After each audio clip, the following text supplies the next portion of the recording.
함께 나눌 하나님의 말씀 에베소 6장 1절로 4절까지 말씀, 신명기 5장 16절 말씀입니다. 에베소 6장 1절로 4절까지 말씀은 제가 읽고 신명기 5장 6절은 함께 읽도록 하겠습니다. 자녀들아, 주 안에서 너희 부모에게 순종하라. 이것이 옳으니라. 내 아버지와 어머니를 공경하라. 이것이 약속이 있는 첫 계명이니 이로써 내가 잘되고 땅에서 장수하리라. 또 아비들아, 너희 자녀를 노엽게 하지 말고 오직 주의 교훈과 훈계로 양육하라. 너는 내 하나님 여호와께서 명령한 대로 내 부모를 공경하라. 그리하면 내 하나님 여호와가 내게 준 땅에서 내 생명이 길고 복을 누리리라. 아멘. 이 양상불 하나님 앞에 찬양 드리겠습니다.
감사합니다. 오늘 우리는 어버이 주일을 맞이하면서 주 안에서 부모를 공경하라라고 하는 제목을 함께 말씀을 나누려고 합니다. 어버이 주일 그러면 목회자에게는 설교하기가 가장 부담스러운 날이에요. 왜냐하면 제가 부모이기 때문에 그래요. 그리고 제가 자녀이기 때문에 더더욱 그래요. 아마 제가 부모가 안 된 자녀이기만 하면 몰랐을지도 몰라요. 그런데 부모가 되고 나서 보니까 부모가 이런 거구나. 부모의 마음이 이런 마음이구나. 이런 것들을 느끼며 살게 됩니다. 주 안에서 부모를 공경하라는 주제로 말씀을 나누려고 하는데, 우리는 지난 주일부터 다음 주일까지 가정과 관련이 있는 말씀들을 5계명 중심으로 살펴보고 있습니다. 오늘 우리가 말씀을 나눌 때에도 이 부모를 공경하라 라고 하는 이 부모는 내 친부모와 결혼을 했으니까 장모님, 장인어른 이분들에게만 국한되어 있지 않아요. 하나님은 좀 더 넓은 의미에서 우리 주변에 있는 어르신들, 어른들, 그리고 사회 제도 속에서 어른들, 그리고 어떤 조직 체계 속에서 내 상사로 직무를 담당하고 있는 이들, 여기까지 다 포함해서 말씀하고 있다라고 하는 것을 전제하면서 말씀을 함께 나누기를 원합니다. 이스라엘 백성들이 애굽에서 430년 동안 종살이를 하다 하나님의 특별하신 방법으로 출애굽을 하게 됩니다. 하나님께서는 모세라는 지도자를 세우기 위해서 80년이라는 세월 동안 그의 삶의 현장에서 단련하셨어요. 어머니 요게벳, 아버지 아므람, 그 사이에서 태어났는데, 그 당시는 사내 아이가 태어나면 다 죽이라고 하는 명령이 있었어요. 히브리 민족이 자꾸 인구가 많아지기 때문에 여러분, 애굽 정부가 산하 제한 정책을 사용했던 거예요. 그러나 이 아므람과 요게벳은 하나님을 경유하는 사람이기 때문에 아들이 태어났을 때 그를 죽일 수가 없었어요. 그를 숨겨 키우다가 아이가 크면서 울음소리가 커지니까 더 이상 숨길 수가 없어요. 갈대 상자에 띄워서 담아서 여러분 나일강에 띄웠습니다. 그리고 숨어서 바라봅니다. 근데 마침 세상적으로는 이걸 이렇게 말을 해요. 우연히 그 시간에 맞춰서 바로의 공주가 그 나일강에 나와서 목욕을 하고 있었어요. 그러다가 갈상자를 만나요. 그런데 기독교적인 해석 방법은 이런 것이에요. 우연히가 아니라 하나님의 섭리로, 하나님의 뜻과 계획 속에 그와 같은 일들이 벌어져요. 그래서 바로의 공주가 그를 데려다가 여러분 양아들로 삼고 그를 40년간 키워요. 그런데 여러분 가난아이였으니까 이 아이에겐 유모가 필요하잖아요. 그때 누가 유모가 되냐면 친어머니 요게벳이 유모가 됩니다. 그러니 내 자식이면서도 내 자식이라고 말하지 못하면서 그 아이를 돌볼 때 그 어머니의 마음이 얼마나 절절했을까요? 어머니는 어린아이를 위해서 기도하고 어린아이의 그 갓난아기 시절 성장하는 과정 속에 영향을 미칠 수 있을 때까지 신앙적인 영향을 미칩니다. 여러분, 그러면서 이 아기는 성장해 가죠. 아기가 성장하면서 바로의 공주로서 궁궐에서 모든 것을 다 누리게 돼요. 문무를 겸비하게 되는 그런 청년으로 성장해 갑니다. 그리고 여러분, 그렇게 40년 궁궐 생활을 하다가 그 끝날 즈음에 자기 민족끼리, 동족끼리 싸우는 것을 보게 돼요. 애굽인과 여러분 히브리 민족이 싸우는 것을 보고 여러분 그가 히브리 민족 편을 들었어요. 그런데 이제는 히브리인과 히브리인끼리 싸워요. 그랬더니 히브리인이 뭐라고 말하냐면 어제는 애굽인을 죽이더니 오늘은 우리를 죽이려고 하느냐? 여러분, 이런 말이 튀어나오는 것을 보면서 모세는 거기서 도망을 합니다. 미디안 광야에서 40년 동안 양치기 목동 생활을 해요. 온갖 것을 다 경험해요. 개인적인 그의 그 역사로 보면 무슨 인생이 이럴까라고 생각을 해요. 그런데 여러분, 배후에 보이지 않는 배후에 움직이는 하나님의 손길이 있다는 사실을 여러분 아십니까? 내 삶에 표면적으로 보여지는 것 배후에는 모든 것을 아시고 나를 사랑하시는 하나님의 섭리가 배후에 있다는 사실을 아십니까? 하나님이 어느 날 양치기 하는 모세를 부르세요. 모세야.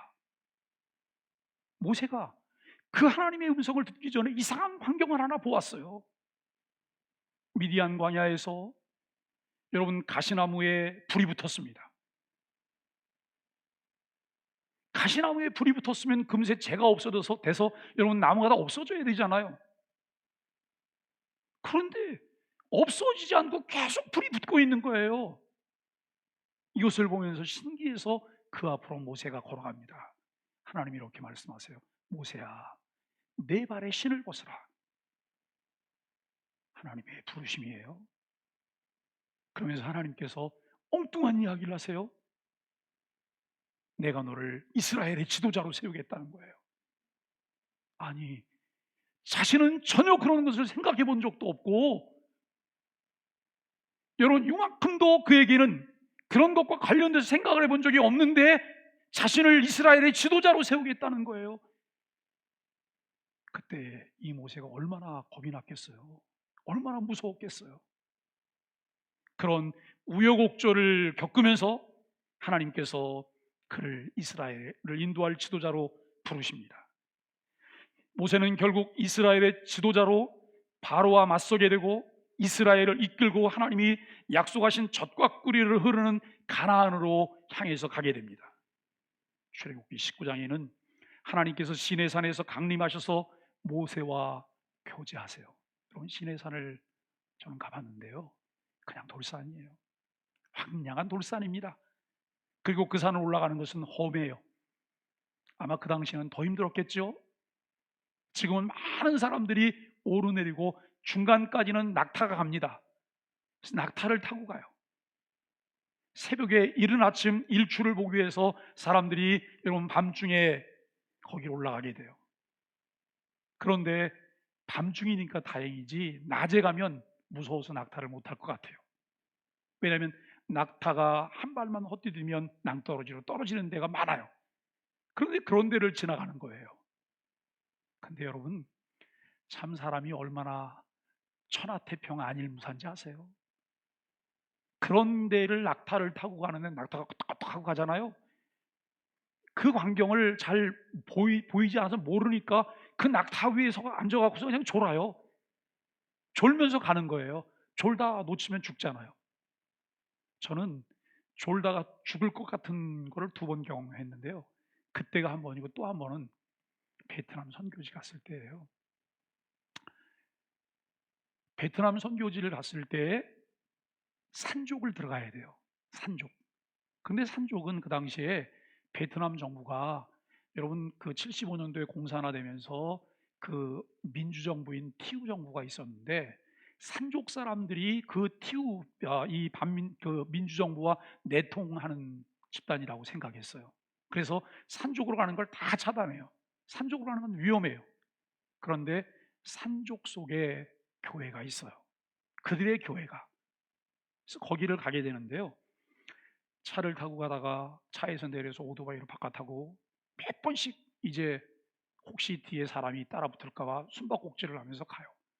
근데 여러분, 오토바이를 제가 운전하는 게 아니고 선교사님이 운전하고 또 다른 분이 하나 운전하는 것은 우리 김범규 선교사가 그때 청년이었으니까 같이 타고 저거 둘이 그 당시에 12명이 베트남을 갔는데 10명은 그냥 사이공에 다 남아있게 하고 둘이만 산족 속에 대표로 가는 거예요. 그런데 일정이 고단하니까 얼마나 졸린지 그 달리는 오토바이 뒤에서 제가 이걸 붙잡고 졸고 앉아 있어요. 그러다가 정신 바짝 들어. 와, 죽을 뻔했네. 와, 죽을 뻔했네. 여러분, 그런데 죽을 뻔하면서 갔던 산족 교회를 통해서 얼마나 놀라운 광경들을 보게 되는지 몰라요. 그들은 하나님만 바라보면서 살아야 돼요.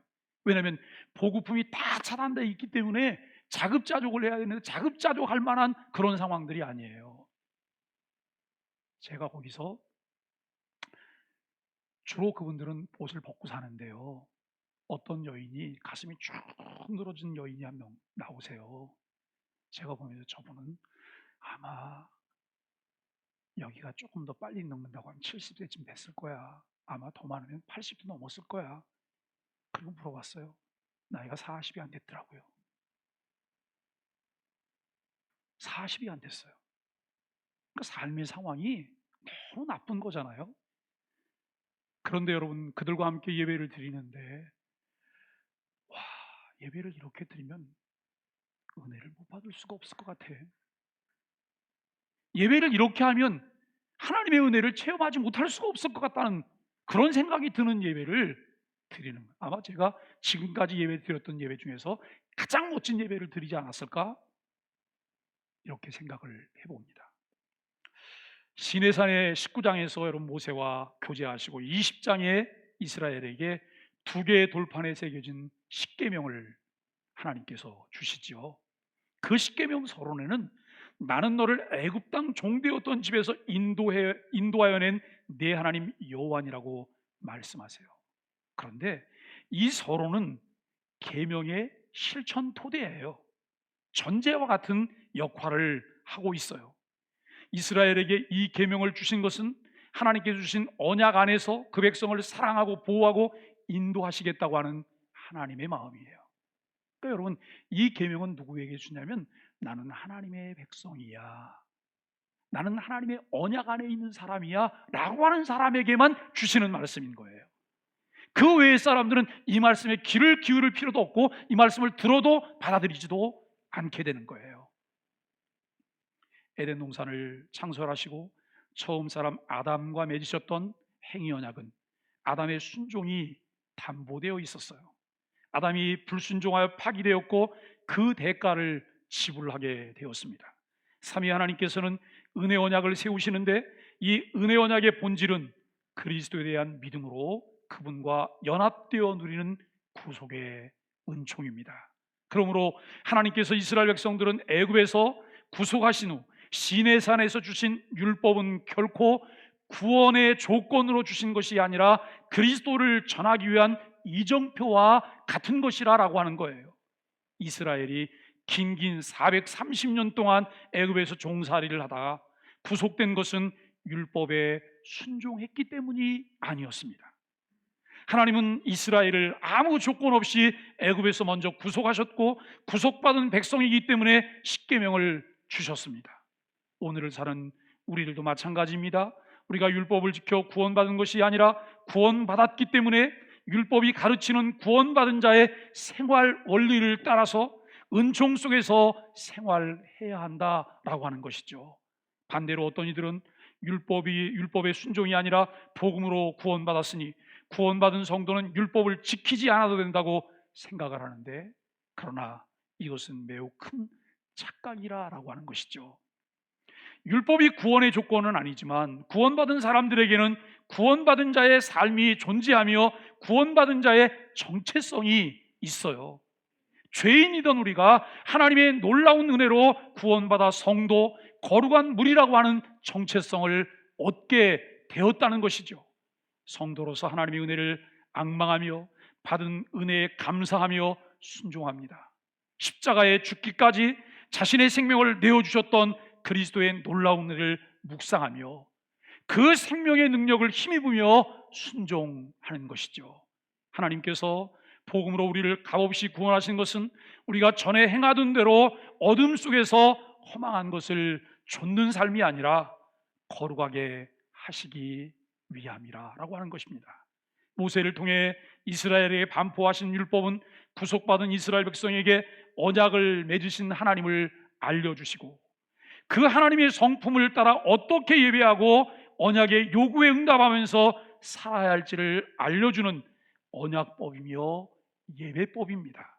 하나님께서는 시내산 언약을 통해 이스라엘에게 율법을 주셨는데 모세 시대 이후 이스라엘 백성들은 율법에 대한 강력한 순종을 요구받았습니다. 율법에 대한 요구가 마치 행위 언약에서처럼 강력하게 시행되어 순종과 불순종에 따른 상급과 위협이 강력하게 나타났다는 것이죠.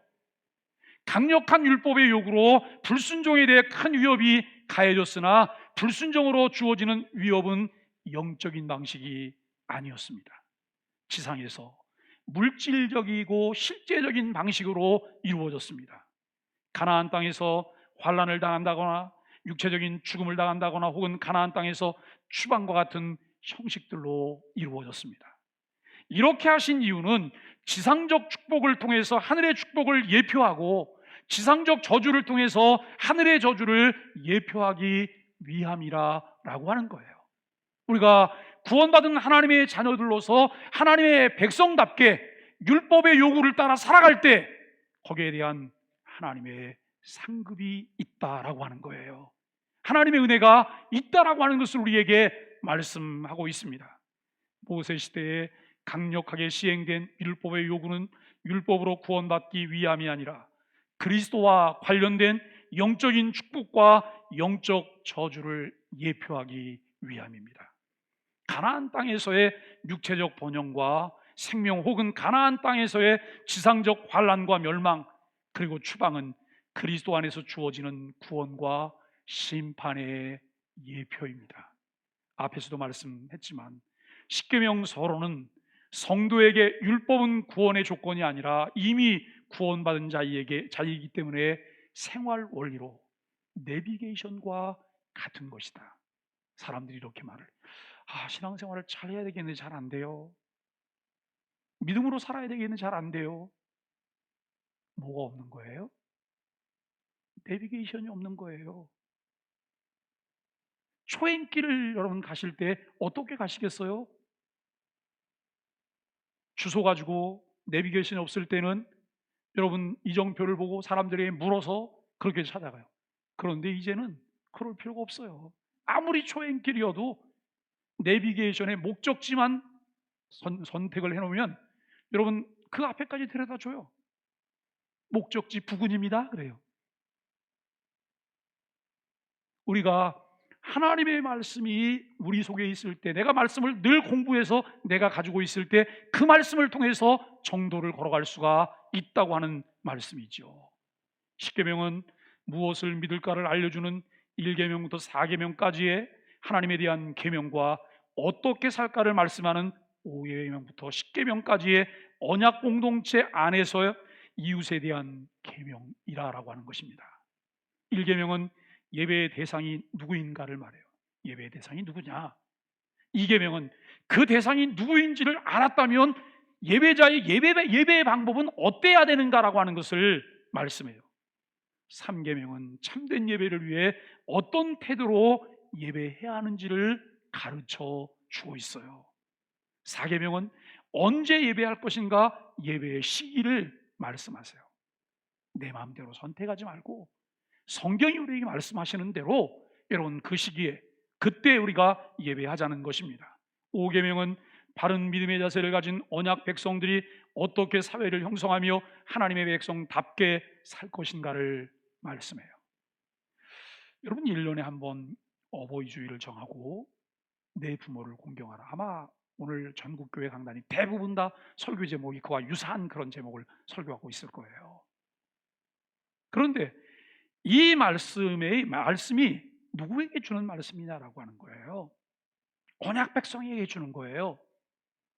내가 언약 백성이 아니면 이 말 들을 필요도 없어요. 내 마음대로 살면 되니까. 내 나름대로 부모에게 효도하면 되니까요. 가정이라는 공동체가 가장 작은 단위의 공동체로서 사회의 시작이기에 모든 사람의 관계에 대한 논의의 필연적 출발점이라고 말을 해요. 하나님과 바른 관계 없이는 함께 공동체를 이루는 가정, 교회, 사회 동료들과 바른 관계를 가질 수 없습니다. 제5계명은 내 부모를 공경하라는 매우 단순한 것 같은 명령입니다. 5계명은 4계명과 함께 긍정적으로 제시된 계명입니다. 10계명 중에 나머지 8개의 계명은 모두 하지 말라는 금지 명령으로 되어 있는데 이 2계명만 하라고 하는 명령으로 되어 있습니다. 고대 사회에서 아버지와 함께 어머니에 대한 공경이 강조되고 있다고 하는 것은 매우 의미심장한 내용입니다. 지금이야 어머니들이 존중받잖아요. 여성들이 귀 여김을 받잖아요. 그런데 고대 사회에서는 계수에도 포함이 안 됐어요. 아이들과 여성들은 계수에 포함을 시키지 않았어요. 남자 장정만, 죄송해요, 고대 사회에서는 사람 취급을 받았어요. 왜요? 그들만이 힘이 되기 때문에요. 그들만이 싸울 수 있기 때문에, 그들만이 전사가 될 수 있기 때문에 그들만 사람 대접을 받았어요. 그런데 그 고대 사회에서 어머니에 대한 공경을 강조했다, 성경이. 이렇게 어머니에 대한 강조는 고대 근동 사회에서는 매우 이례적인 일이었습니다. 여러분, 공경하라고 하는 말의 의미를 한번 보실까요? 공경하라고 하는 말은 문자적으로는 무겁게 하다고 하는 뜻의 히브리어 카베드라고 하는 말입니다. 일반적으로는 높이다, 존경함을 나타내다, 존중하다고 하는 뜻으로 이해되는 이 말은 우리가 들을 때 자연스럽게 생각하는 모든 것을 다 생각하면 좋을 것입니다. 부모님을 존귀 여기며 높이고 그 뜻을 존중하여 그 뜻에 따라 행하며 마음을 기쁘시게 해드리고 따뜻한 마음을 가지고서 봉양하고 자녀로서의 모든 의미가 잘 드러나게 살아라 정도로 생각하면 이 공경이라고 하는 뜻은 잘 표현한 것이라 생각할 수 있을 것입니다. 에베소서에서 바울은 자녀들아 너희 부모를 주 안에서 순종하라고 명령하고 내 아버지와 어머니를 공경하라고 명하고 있습니다. 여러분, 순종하는 것은 공경하는 것에 매우 중요한 측면으로 제시되고 있습니다. 그러나 공경한다고 하는 것은 앞에서도 살펴보았지만 순종한다고 하는 것보다 훨씬 더 풍성한 내용을 담고 있습니다. 성경에서는 대개 공경한다고 하는 말에 반대로 업신여기고 멸시하는 것으로 말하고 있습니다. 부모님에 대한 존경은 마음과 입과 손으로, 즉 생각과 말과 행동으로 나타나야 합니다. 동양적인 효사상, 일반적 부모 공경, 성경이 말하는 부모를 공경하라는 말씀이 동양에서 일반적으로 강조되던 효사상과 비슷한 것일까요? 사람과 사람 사이의 가장 기본적인 관계성을 부모와 자녀의 관계로 보면서 그 사이를 규정하는 것이 부모를 공경하는 것을 볼 때에 유사한 면이 있습니다. 부모를 공경한다는 것에서만 말한다면 하나님의 언약 백성이나 동양 사상에서나 서양 윤리에서 생각하는 부모와 자녀의 관계가 다를 것이 없습니다. 하나님을 섬기는 사람들은 그 누구보다 부모님을 잘 공경해야만 한다는 것에는 다른 이유가 있을 수 없기 때문입니다. 하나님의 언약 백성의 삶의 규범은 계명을 중심으로 이루어지기 때문에 부모님을 공경하지 않는 것은 있을 수 없습니다. 내가 언약 백성이야, 내가 신앙이 좋아 그러면서 부모님을 공경하지 않는다면 이것은 거짓말이라는 거예요. 우리는 간혹 그러잖아요. 교회가 아주 중요하게 생각하는 것이 있어요. 여러분, 교회를 잘 다니고 신앙생활 잘하고 교회 직분자라고 말하면서 여러분 그 사람이 담배를 핀다고 하면 사람들은 어떻게 생각해요?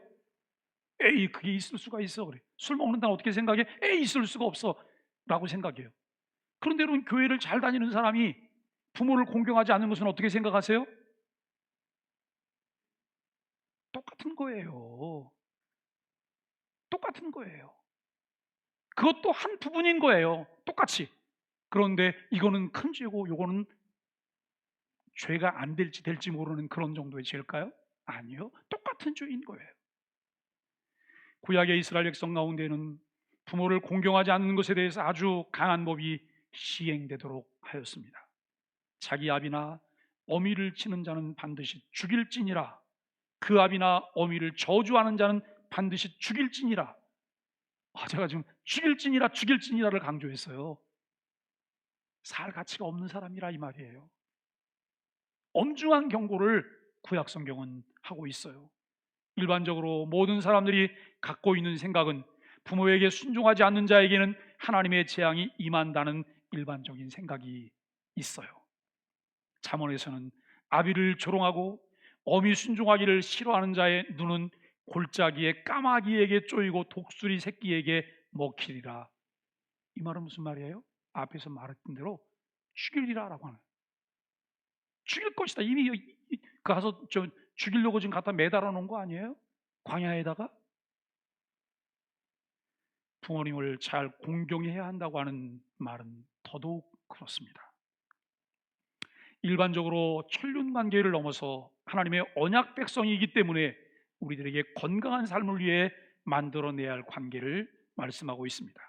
잠언 23장 22절에 보면 너 낳은 아비에게 청종하고 내 늙은 어미를 경히 여기지 말지니라. 25절 말씀에 보면 내 부모를 즐겁게 하며 너 낳은 어미를 기쁘게 하라라고 말씀하고 있습니다. 하나님의 언약 백성은 마음으로부터 부모를 공경해야 하니 그는 무엇보다도 하나님에 의해서 부모를 공경하라는 명령을 받고 있기 때문입니다. 성경의 가르침은 지혜로운 아들은 아비를 즐겁게 하여도 미련한 자는 어미를 업신여기느니라라고 잠언을 통해 말씀합니다. 우리가 조금만 눈여겨 살펴보면 동양의 근본적 효 사상과 기독교의 부모 공경의 태도에는 매우 큰 차이가 있다는 것을 알게 됩니다. 그렇게 부모를 공경하는 근본적 동기의 차이가 있습니다. 하나님의 언약 백성은 부모를 존귀 여기는데 그 근본적 이유는 하나님께서 그렇게 가정의 질서를 주시고 자녀들로 하여금 부모를 공경하라고 하셨기 때문입니다. 신명기 본문은 이 점을 더 분명하게 말씀합니다. 우리가 아까 읽었던 본문 속에 너는 너의 하나님 주 여호와의 명한대로 내 부모를 공경하라. 주 여호와의 명한대로, 너의 하나님 주 여호와의 명한대로 내 부모를 공경하라. 시내산에서 모세를 통해 계명을 주셨지만, 여러분 이 출애굽기 20장에도 십계명이 나오는데요, 신명기에도 또 나와요. 출애굽기 20장에 나온 것은 모세가 19장에서 시내산에 올라가서 하나님과 교제하다가 처음 돌판을 받은 거예요. 처음 돌판을 받아서 그것을 가지고 내려왔는데, 내려와 보니까 그 밑에서 뭘 하고 있어요? 아론을 중심으로 금송아지를 만들어 놓고 우상행위를 하고 있어요. 모세가 빨리 내려오질 않으니까 백성들이 조바심이 난 거예요. 그래서 아론에게 말을 해요. 우리가 하나님을 만들자고 만들어내는 하나님이 금송아지예요. 왜 그랬을까요? 그들은 애굽에서 나오기 전에, 애굽에서 살 때 애굽의 신이 송아지 신이에요. 그렇기 때문에 그들에게는 하나님이 송아지인 거예요. 송아지. 우리는 하나님이 뭐예요? 여러분, 이것을 보면서 우리가 곰곰이 좀 묵상을 해보셔야 돼요. 내가 믿는 하나님은 성경이 계시하고 있는 하나님일까? 아니면 내가 만들어 놓은 하나님일까? 내가 기대하는 하나님일까? 내가 마음대로 부릴 수 있는 하나님일까? 이 부분을 곰곰이 생각해 보셔야 돼요. 아무리 열심히 신앙생활을 하셔도 그 하나님이 다르면 우린 대상이 다르잖아요. 그렇죠? 내가 여러분 누군가에게 선물을 보냈어요. 그런데 대상이 다른 사람에게 선물이 자꾸 가요. 그리고 나는 이 사람에게 선물 받았냐고 물어봐요. 이 사람은 받은 적이 없어요. 아무런 감동이 없잖아요. 받은 적이 없으니까. 그런데 우리가 신앙생활을 그렇게 하고 있는 것은 아닐까요? 여러분, 이 모세가 그것을 보면서 돌판을 집어던졌어요. 두 돌판이 깨져버렸어요. 모세가 다시 하나님께 십계명을 받았죠. 다시 십계명을 받고 백성들에게 그 십계명을 반포했어요. 하나님의 명령이잖아요. 이것은 하라고 하는 거야, 이것은 하지 말라고 하는 거야. 누구에게요? 언약 백성인 이스라엘에게. 그런데 세월이 지나고 광야에서 이들이 40년 동안 이렇게 돌아다니는 동안 그 말씀을 잘 지키지 않는 거예요. 가나안에 들어가기 직전에 신명기를 통해서 다시 한번 말씀을 해요. 그 내용이 오늘 신명기 5장에 있는 내용입니다.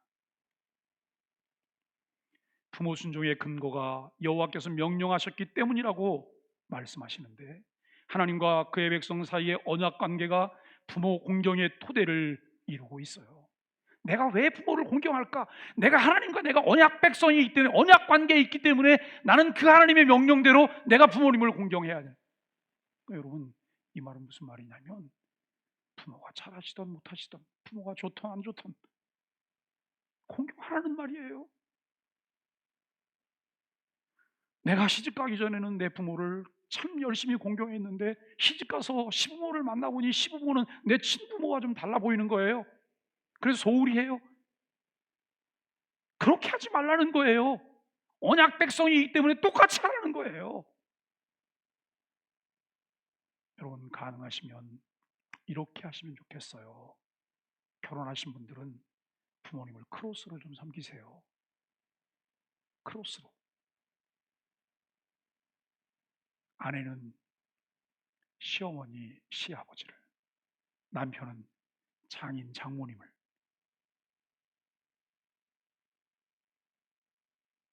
여러분, 아내가 이쁘면 말뚝 보고도 절한다 그러잖아요. 사실 크로스로 잘 섬기면 내 배우자가 그때 큰 감동을 받는 거예요. 내 남편이 나를 사랑하는구나. 내 아내가 나를 사랑하는구나.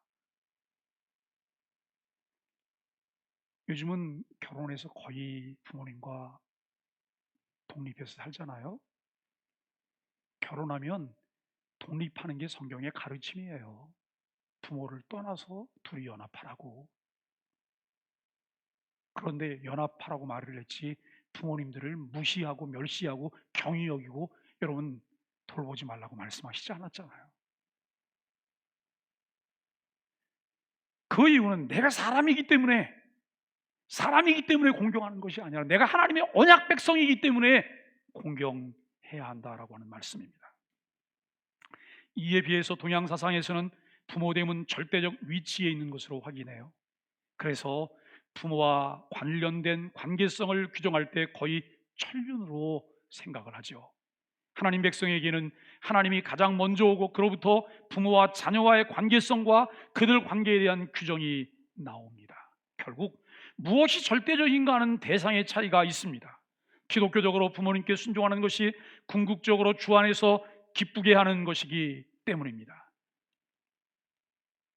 그렇기 때문에 그리스도인들에게는 부모 공경도 기독교적 제자도의 한 부분으로 지켜지고 있습니다. 그저 사회적 관례에 따라 부모를 공경하는 것이 아니라 주님의 뜻을 따르는 언약 백성이라고 하는 큰 틀 안에서 기쁨으로 부모를 공경한다고 하는 것이죠. 주 안에서 순종하는 것이 옳다는 말은 일상에서 말하는 효와는 다른 방식의 공경을 낳습니다. 동양에서는 부모 사후에도 효를 하는 것으로 제사를 모시도록 하지요. 그러나 하나님 중심적 부모 공경에서는 부모님을 지극정성으로 섬길 뿐만 아니라 또 사후에라도 존중하지만 무엇은 하지 않아요? 제사는 하지 않아요. 살아있을 때 잘하시라 이거예요. 여러분, 죽은 다음에 구천을 떠돌고 돌아다니다가 제사상을 차려놓으면 와서 드시고 가시나요? 전혀 그렇지 않아요. 자기 위안을 위해서 제사하는 거예요. 자기 위안을 위해서요. 살아있을 때 잘하세요. 살아있을 때. 그리고 그분이 사셨던 그 삶들을 사후에 존중하고 인정하고 길려주고 전해주는 이 일들을 하는 것이 중요합니다. 부모를 공경하라를 더 강조하기 위해 출애굽기나 신명기에서 명령 뒤에 그리하면 이라고 하시면서 어떤 축복의 말씀이 더하여져 있는지 이야기하고 있습니다. 출애굽기에서는 그리하면 너희 하나님 여호와가 내게 준 땅에서 내 생명이 길다라고 말씀하셨고, 신명기에서는 그리하면 너의 하나님 여호와가 내게 준 땅에서 내가 생명이 길고 복을 누리라고 같은 의미의 말씀을 더 잘 설명해 주고 있습니다. 이와 같은 말씀들을 염두에 두고 바울은 에베소서에서 내 부모를 공경하라고 말할 때 이것이 약속이 있는 첫 계명이라고 말을 해요. 약속이 있는 첫 계명이라. 그리하면 내가 잘되고 땅에서 장수하리라라고 말씀합니다. 여기 첫 계명이라고 하는 것은요, 1계명부터 4계명까지는 하나님에 대하여, 5계명부터 10계명은 사람이 사람에 대하여요. 그런데 그 사람이 사람에 대하여의 6가지의 계명에는 다 약속들이 있어요. 그래서 이것을 약속 있는 첫 번째 계명이라고 말씀을 하고 있습니다. 하나님께서는 부모 공경하는 것에 대해서 그것을 매우 강조하시면서 이것을 잘 지키는 자에게는 복스러운 삶을 오래 누리도록 하실 것이라는 매우 현세적인 약속을 하셨습니다. 이는 부모를 공경하는 일의 중요성을 부각시키고 이 일에 대한 강한 동기 유발을 의도하신 것으로 우리가 생각할 수 있습니다. 오늘을 살아가는 많은 그리스도인들에게 은연중 이루어지는 착각은 내가 교인으로 교회를 다니면, 예배를 드리면 하나님께서 내게 복을 주실 것이라는 착각을 해요. 그러나 그렇지 않아요.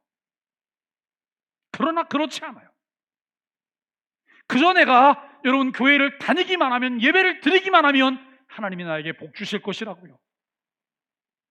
이것을 아까 말씀드렸던 내가 믿는 하나님과 연관시켜 생각해 보세요. 10계명 1계명부터 4계명까지 말씀과 함께 여러분 연관시켜서 내가 생각해 보세요. 1계명부터 4계명까지가 잘 나에게 숙지되고 내가 그것을 믿고 신뢰하면서 따르면서 교회를 다니고 예배하고, 사실 여러분 교회 생활이 있어요. 신앙 생활이 있어요. 뭐가 더 넓은 건가요? 교회 생활과 신앙 생활 뭐가 더 넓은 거예요?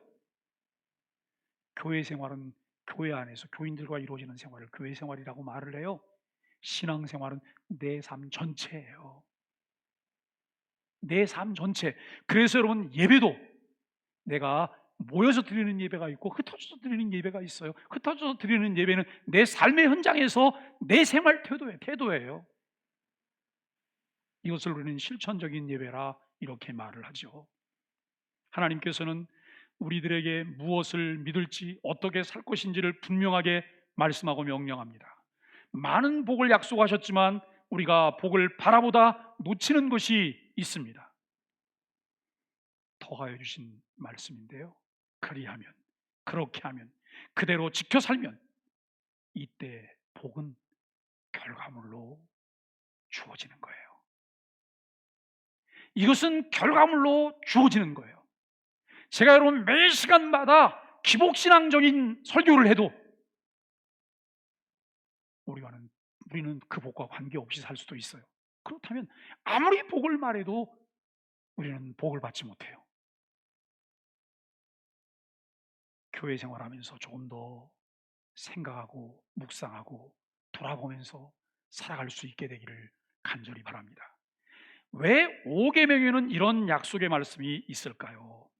앞에 있는 4가지 계명은 하나님께 대한 절대적인 것이었습니다. 약속 여부가 필요 없어요. 무엇을 믿을까? 여기는 약속 여부가 필요 없어요. 그런데 어떻게 살 것인가?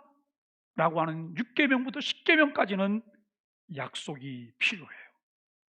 선택의 여지가 필요 없이 반드시 지켜내야 될 여러분 명령이지요. 앞부분은 부모를 공경하는 것도 반드시 해야 하는 것이지만 사람들에게는 폐역의 본성이 있어서 많은 경우 그것을 지키지 않을 수도 있기 때문에, 그럼에도 불구하고 그 계명을 지키는 자에게는 하나님께서 특별히 긴 생명과 함께 복을 내릴 것이라고 하는 약속을 주셨습니다. 부모를 공경하고 순종함으로 하나님의 언약의 사실을 생활로 느끼고 체험하게 된다는 것이죠. 부모를 공경하지 않는 자들은 여호와의 언약을 깨는 사람들로 여겨지며, 역으로 부모를 순종하는 일은 하나님과 맺은 언약을 지키는 일의 한 부분으로 여겨진다는 것입니다. 부모를 포함한 모든 어른들과 하나님께 순종하는 일 전체에 대해서 같은 약속을 주시기도 합니다. 솔로몬에게 하나님께서 이렇게 말씀하시기도 합니다. 내가 만일 내 아비 다윗이 행함 같이 내 길로 행하며 내 법도와 명령을 지키면 내가 또 내 날을 길게 하리라. 열왕기상 3장 10절을 통해 하신 약속입니다. 하나님의 약속은 기계적으로 생각하기보다는 그 전체의 언약적 의도와 관련해서 묵상해야 그 깊은 뜻을 제대로 헤아릴 수 있습니다. 이러한 계명들을 통해 하나님의 의도를 생각하며 사고하는 삶을 살 때 이런 약속의 새 언약 가운데서 살아가는 우리의 삶의 질을 높여주는 결과를 얻게 될 것이라고 하는 것입니다. 언약 공동체 안에서 하나님의 질서를 배우며 하나님이 주신 그 나라의 풍성함을 함께 공유하게 된다고 하는 것이죠. 제5계명을 잘 지키는 일에 대한 제안입니다. 우리가 언약 안에 있는 하나님의 백성들이기 때문에 주 안에서 부모를 잘 공경해야 한다는 사실들을 함께 살펴보았습니다. 이를 구체적으로 실천하기 위해 우리들이 할 일은 어떤 것이 있을까요? 우리는 공경하라는 말씀을 염두에 두고 오늘을 살아가며 우리가 성경의 가르침을 삶에서 잘 도출해낼 수 있을까를 묵상해 보아야 합니다. 성경적인 부모 공경, 부모님에 대한 사랑을 어떻게 표현해야 할까요? 첫째는 부모님께서 하나님을 잘 섬기시도록 하는 일에 힘써야 합니다. 인생의 가장 고귀한 일은 하나님을 섬기며 그분께만 소망을 두며 하나님의 뜻을 잘 성취해 가는 것이기 때문입니다. 그것이 인생의 전부입니다. 저희 집에는 장모님이 계세요. 주일날이면 온라인 예배를 드리시려고 소파에 앉아서 기다리세요. 그런데 우리가 이 온라인 소스를 빨리 좀 해주지 않으면 해줄 사람이 아무도 없는 거예요. 저는 일찍 나오지요. 그 다음에 제 아내와 우리 하영이도 이렇게 나오면 해줄 사람이 없는 거예요. 그래서 그날은 그냥 우리 유튜브에 있던 거 지나간 거 그냥 하루 종일 보고 계세요. 그러다가 제가 이제 저녁이나 그 다음 날, 그 전날 예배했던 것을 이렇게 틀어놓으면 나오세요. 오셔서 찬송도 같이 하시고 그렇게 하세요. 우리 부모님들은 코로나 상황에 예배를 잘하고 계실까요? 어떻게 예배하고 계세요? 에이, 뭐 노인이 예배 뭐 해봤자 뭐 그렇지. 여러분 그렇게 생각하세요? 아니에요. 평생 신앙생활을 해오신 분들은 신앙 속에 사세요. 신앙 속에 그렇게 사시게 도와드려야 돼요. 두 번째는 부모님의 마음을 잘 살펴서 될 수 있는 대로 그 마음에 기쁨이 있도록 해야 합니다. 크고 작은 일에서 부모님의 마음이 무엇인지를 잘 살펴야 합니다.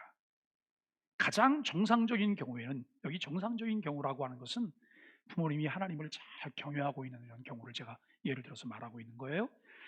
부모님이 가장 중요시하는 하나님 나라의 경륜을 잘 받들어서 그 힘쓰신 바가 다음 세대에도 그 자녀들에게 하나님께서 불러 맡기신 일에 따라서 계속 유지되며 발전되도록 해야 된다는 거예요.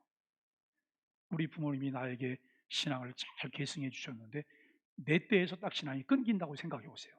내 자녀에게, 우리가 여러분 자녀들 신앙생활하지 않는 것 너무 지금 안일하게 생각하고 있지 않으세요? 우리가 금식해야 된다고 하면 그 일 때문에 금식해야 되는 거 아닐까요? 내가 철야하며 기도해야 된다고 하면 그 일 때문에 철야하며 기도해야 되는 것 아닐까요? 나는 신앙생활하고 있는 내 자녀는 믿음의 삶을 살고 있지 않아요.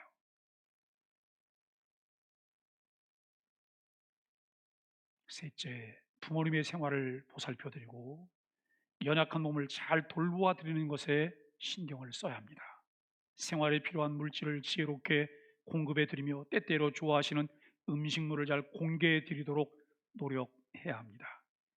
우리 사회도 삶의 형태가 많이 달라지고 있어요. 부모와 함께 살게 되지 않습니다. 그래서 점점 홀로 사시는 부모님들이 많아요. 연세가 많아지면서 홀로 사시는 것이 어려워지는 분들도 계십니다. 그래서 생겨난 것이 요양보호시설이죠. 우리 교회도 요양보호시설을 운영하거나 그곳에서 종사하시는 분들이 계세요. 그리스도의 마음으로 잘 섬기실 수 있게 되기를 간절히 바랍니다. 저는 목회를 하며 하나님이 주신 그의 나라와 그의 의를 구하며 사람을 존중히 여기는 목회에 관심이 많습니다. 그래서 출생하는 요람에서 무덤까지 한 사람의 생애 주기에 대한 관심이 있습니다. 우리 교회가 함께 품으며 기도해야 될 비전은 아동과 청소년, 청년, 장년, 노년을 위한 장기적인 프로젝트를 교회가 가는 것이죠. 그 중에 가장 시급한 것은 아동과 노인에 관한 계획입니다. 우리 지역에는 다른 지역과는 달리 방임되어 있는 아동이 많아요. 밤늦게도 놀이터에 나가보면 놀이터에 노는 아이들이 있어요. 그 아이들에게 물어보면 아직 부모님이 퇴근하지 않으셨어요. 저녁은 알아서 해결해요. 알아서. 우리가 여러분 정말 좋은 사회가 되기를 원한다면 상위 2, 3%는 자기들 마음대로 살아요. 그런데 하위 2, 3%도 자기들 마음대로 살아요. 바닥을 긁으면서요. 나중에 사회에 어려운 문제가 생겼을 때 결국 하위 2, 3%와 상위 2, 3%가 만들어내는 문제가 많다고 하는 거예요. 교회는 상위 2, 3%를 위해서 할 수 있는 게 없어요. 그러나 하위 2, 3%를 위해서는 교회가 할 수 있는 일이 너무나 많아요. 세상은 그 일을 하지 않아요. 귀찮고 돈이 안 되기 때문에. 그러나 교회는 그와 같은 일을 해야 합니다. 사랑하는 여러분, 우리는 이 일에 대한 일차적인 관심을 갖고 기도하며 접근해야 합니다. 노인들에 대한 것도 여러분 홀로 독거 노인으로 사시는 분들에 대한 비전을 우리가 가져야 합니다. 교회가 정말 천국 같은 요양원을 준비해서 그들의 노년을 섬기는 일을 할 뿐만 아니라 그들로 하여금 노년이 그리스도 안에서 진정 행복하도록 도와야 돼요. 요즘 시설도 잘 해놓고 잘하는 요양원들도 꽤 있으시다 그래요. 그런데 기본적으로 부모님들 마음은 어떠실까요? 재산이 좀 넉넉히 있어서 내가 자녀들 의존하지 않고 나는 저기 가서 내 돈 가지고 편안하게 살 거야. 그런 분들은 상관이 없으세요. 그런 분들은. 그러나 그렇지 못한 분들이 요양원 들어가실 때 여러분 한번 생각해 보세요. 요양원을 자녀들이 모시고 가서 부모님을 들여보내면 부모님이 자꾸 이렇게 쳐다보세요. 이렇게 쳐다보세요. 그때 그 쳐다보시는 눈망울이 어떠실까요? 자녀들은 부모님을 요양원에 맡기면서 편안한 마음이 있으실까요? 이게 오늘 우리들의 현실이 되어버렸어요. 어떻게 보면 현대판 고려장이 됐단 말이에요. 왜? 일생 동안 헌신하며 사셨던 분들이 노년이 그렇게 슬퍼야 될까요? 노년이 왜 그렇게 아파야 할까요? 여러분 교회도 그분을 나몰라라 한다면 교회는 왜 있어야 될까요? 저는 요양원에 들어가서 마지막 생애를 보내는 분들 중에 꽤 많은 분들이 젊었을 때 교회를 위해서 모든 것을 헌신하셨던 분들이 상당할 거라고 생각합니다. 우리 한국 교회가 지나온 과정이 그랬기 때문에. 그런데 젊었을 때 그들이 있어서 헌신할 때에는 교회가 그들을 환영했지만 이제는 누군가 돌봐야 되는 그 시기가 되었을 때 교회가 나 몰라라고 말한다면 세상보다 더 나쁘지 않아요? 그들이 헌신할 때 그들 자녀들에게 물어봤나요? 그런데 그들이 노년이 되셔서 그들을 돌봐야 될 시기가 되면 교회는 자녀들이 할 거라고 생각해요. 자녀들이 돌봐야 된다고 생각해요. 당연한 일이지만 교회는 거기에서 무엇을 할까요? 저는 늘 하나님께 기도하며 이런 생각을 해요. 연세가 드시면 또 우리 이 안에 청장년도 마찬가지예요. 내가 나이가 들면 우리 교회가 하는 요양원에 나는 갈 거야. 그 요양원에서 내가 천국같이 생활하다가 더 좋은 천국에 나는 갈 거야. 이런 요양원을 교회가 하나 만들어낸다면 어떠실까요? 우리 모두 개개인들이 다 고민하고 있잖아요. 지금 우리 어르신들 중에도 요양원 가 계신 어르신들이 몇 분 계세요.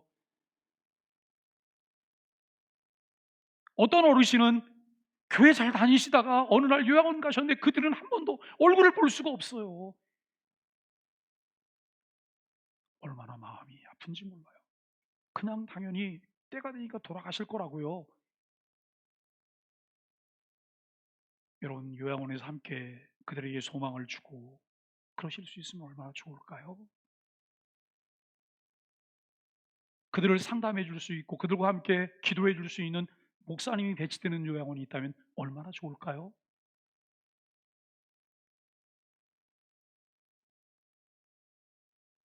우리가 여러분 이와 같은 일을 위해서 기도할 수 있기를 바랍니다. 천국의 소망을 두고 하나님의 나라를 바라보며 자녀들이나 노인들이 마음의 염려와 불편함을 내려놓고 기쁨으로 노년을 보내시게 해야 합니다. 함께 비전을 나누며 기도할 수 있게 되기를 바랍니다. 말씀을 정리하며 언약 백성으로 부모 공경이 대를 이어 계속될 수 있도록 부모들의 의무가 있다는 것을 살펴보아야 합니다. 자녀를 노엽게 하지 말아야 합니다. 주의 교양과 훈계로 양육해야 한다는 것이죠. 부모된 사람들이 주의 말씀을 따라서 자녀를 바르게 주의 교양과 훈계로 양육하고 자녀된 사람들을 주의 말씀을 따라서 부모님을 잘 공경하도록 해야 합니다.